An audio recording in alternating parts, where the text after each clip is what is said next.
Have you ever noticed? The harder you try to stop overthinking, the faster your mind seems to race. The thoughts just keep coming.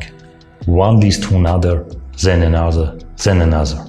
And you don't choose them, but you end up spending an hour arguing with them, hitting the same wall as yesterday. The days pass, you accomplish nothing, and tomorrow brings the exact same cycle. You wake up with these thoughts. They follow you into work, into conversations, into bed at night.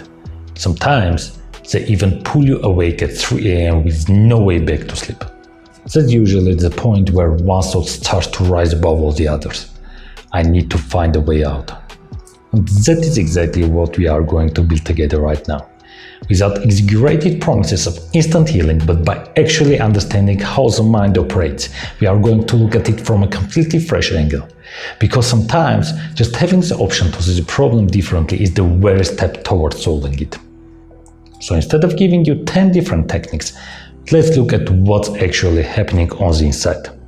Because when your mind has been racing for months or even years, trying to fix everything at once usually just becomes another thing to overthink. So rather than trying to calm a racing mind instantly, let's understand why it keeps returning to the exact same places. Because our subconscious has basically built an autocomplete function for our fears.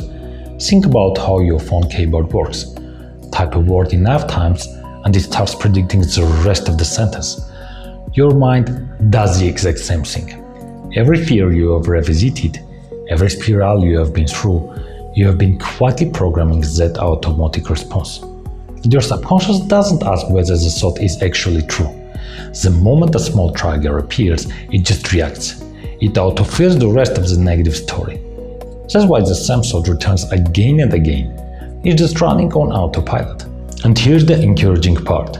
If your mind can learn a pattern, it can also learn a different one.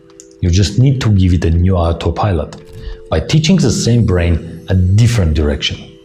And there's a pretty simple solution for that. Simpler than you would expect. Think back to an old hobby you used to love. Something that made you feel alive or simply made you feel completely engaged.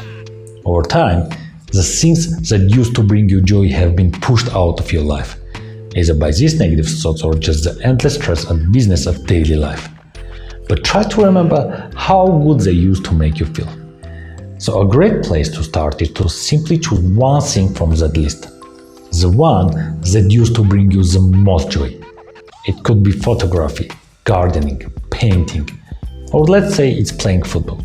Once you have chosen it, intentionally start planning your next meeting with it. Decide exactly which day you are going to play, who you are going to play with, what the lineups will be, and so on.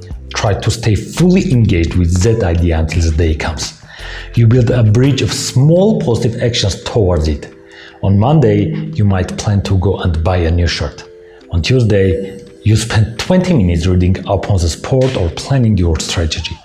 You are deliberately giving your brain good positive things to work on, not just easy distractions, but the actual things that require focus and problem solving.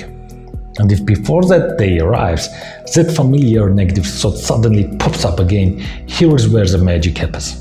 You turn it into your ally. You make it your trigger to act. You train your brain to use that sudden wave of overthinking as a cue, a reminder that automatically says, right, this is my signal to go check the details for my game. You don't fight the negative thought. You just use it as a springboard to jump right back into what you love. Now it's your new autopilot trigger, feeding what you love and positively shifting your mood day by day instead of draining you. This is the new pattern. It is quite simple to create, and by following it over time, you turn it into a solid habit, a safe place your mind can constantly come back to. So if your mind won't stop racing, this is where you start. Stop trying to defeat the thoughts. Stop trying to silence them. Instead, give your brain something real to build. Let the very thought that used to ruin your day become the exact trigger that pushes you toward your joy. It's a small step, but it is entirely yours to take today. And if you want to keep building on this momentum, I've put together a free roadmap with 6 practical techniques to calm a racing mind. No fluff, just things that actually work. The link is right there in the description. I'll see you in the next one. Take care of your mind.